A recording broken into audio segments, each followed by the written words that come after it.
Alhamdulillahi Rabbil Alameen. Praise be unto God, the Lord of the worlds. Someone wrote to me today, said that this format of making short videos and talking to people about issues is a generally good way of conveying the overall message, at least the message that I'm trying to convey through the FSO. Questions have been asked recently of why I criticize everybody, and especially one question that was pointed at me about why I have criticized the Haqqani branch of the Naqshbandi order. And I made a post on Facebook explaining one of the reasons, right, or actually the main reason. And the main reason is that anybody who has followed my work over the last 6 to 8 years or so knows that I am mercilessly critical of organizations that get too close to power and then are corrupted and then perpetuate themselves as instruments of power, in this case power being the empire. The Naqshbandis, or the Naqshbandi family, is a big family. It is not just the Haqqani order of Sheikh Nizam Qabbani and his successors, one of which died recently, and another one, and himself, who passed away a few years ago. The Naqshbandi Sufi order is a big tent, and it is a lot larger than many people think it is. And one of my criticisms of the Haqqanis is that for years that they have been basically monopolizing the space of the larger Naqshbandi family, as if they are the only Naqshbandi order there is.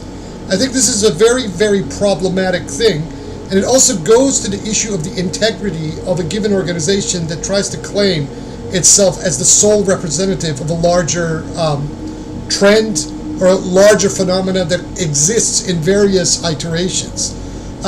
Anybody who has followed my work knows that I'm a merciless critic of the Baha'is, and one of the fundamental reasons for that is that the Baha'is for the last 100 years or so have attempted a sort of cultural genocide of the Bayanis, namely the community of the Azali Babis, which I am also a part of.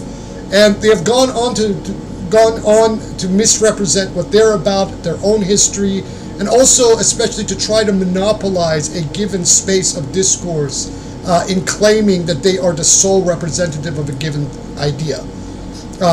Anybody who lives in this world knows that when any organization attempts to do that, that there's something wrong, right? Unfortunately, we have a problem, and the problem is that in this particular time that we're living in, people are swayed fundamentally by what social media and what the internet is telling them, so they don't ask the appropriate questions about whether a given organization or a given spokesperson or a given trend or whatnot is what it claims to be. And especially we see this amongst a lot of Muslims out there. A group of people or an organization, especially a corporate organization like the kind that the Naqshbandi Haqqanis are, will represent itself in a way, right? And then they draw groups of individuals into their circle who then become almost fanatical defenders of every talking point that organization puts out. I have experienced this with the Baha'is. I've experienced this with with the Naqshbandi Haqqanis. I've experienced it with a whole array of different organizations. Now, on the one hand, one can say that this is a very natural thing that happens, that people will defend whatever organization or circle that they belong to. On the other hand, there's an issue of integrity here, and we are living in a time of mass deception.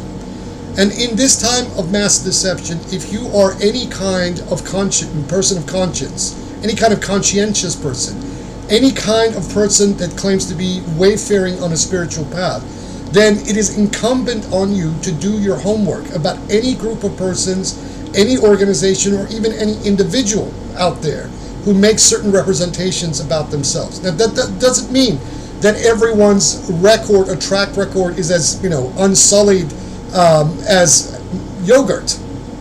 However, big organizations that try to monopolize a given space should always raise the red flag of every individual, because that means that there are other iterations of this particular brand that are being suppressed by this organization that is claiming to be the sole exclusive representative of whatever idea, product, or whatnot it is. With the Haqqani Naqshbandis, this has been the case for many other of the sub-branches of the Naqshbandi order out there. But beyond even that issue, there is also the issue of their political involvement in being close to the government of Erdogan in Turkey, the AKP.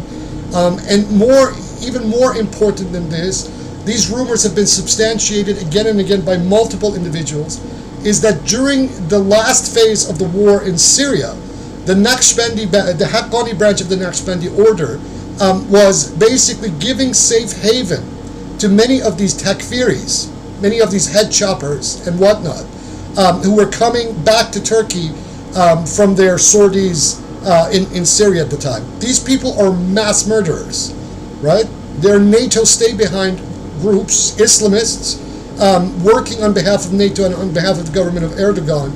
And these people are criminals. They are responsible for the mass murder, mass rape, etc. of thousands of Syrian citizens. So anybody who deigns to criticize me for criticizing the Haqqani branch of the Naqshbandi order for doing this sort of thing needs to deeply reflect about their integrity. Because any order or any corporate organization that has given safe haven to these takfiri criminals themselves are a criminal. It's as simple as that. This is one of the issues of ethics, a very deep ethical issue that people should think about. If you coddle or if you give safe haven to criminals, then you yourself are a criminal. And this Naqshbandi Haqqani branch was coddling to Islamists and takfiris, murdering, raping, slaughtering thousands upon thousands of the innocent citizens of Syria. We don't have to take a side in this conflict between the Baathists and the opponents of the Baathists. Yet, these forces that were fighting in Syria during the last decade were not exactly innocent forces or freedom fighters trying to merely liberate a people from the clutches of a dictatorship. They were proxy armies. They were criminal proxy armies. Many of these people were coming from assorted countries around the world, whether from Central Asia or the adjoining countries in the Middle East, or from the Gulf countries, or from North Africa and whatnot. Therefore, for a group of people who call themselves a Sufi order to give any kind of safe haven or cuddling to these various forces of takfirism makes them complicit in every single crime that was committed by these various forces. Therefore, Mr. Kabbani, the late sheikh of the Naqshbandi Haqqani branch, who was complicit in this and who gave his stamp of approval for this sort of behavior, in my opinion, is a criminal, and he has blood on his hands. And I will say this again and again. So therefore, all of those Muslims out there who are giving taslihat or giving condolences on the passing of this individual need to sit back and reflect on their ethics, because what you are giving condolence to is literally a criminal, an individual who gave his stamp of approval for his organization to basically keep and protect other criminals. This is not a Sufi order that does this sort of thing. This is not what Sufism is about. A Sufism or any Sufi organization or any kind of a brotherhood like that is actively complicit in crimes against humanity of the kind that these takfiri Islamists were involved in is itself a criminal organization. It's that simple as that. And no one should apologize for denouncing such organizations or such individuals who engage in this sort of activity. We are living in a time of great confusion, of great conflict, and especially of great deception. So those of us who want a better world need to ensure that our ethics are as stable as it is, and that we have total moral clarity about the issues. And that means that when certain actors, organizations, and individuals require to be denounced, it is your moral obligation, it is your moral duty to do so. And it is as simple as that, and no one needs to apologize for doing so. And that is the way things are.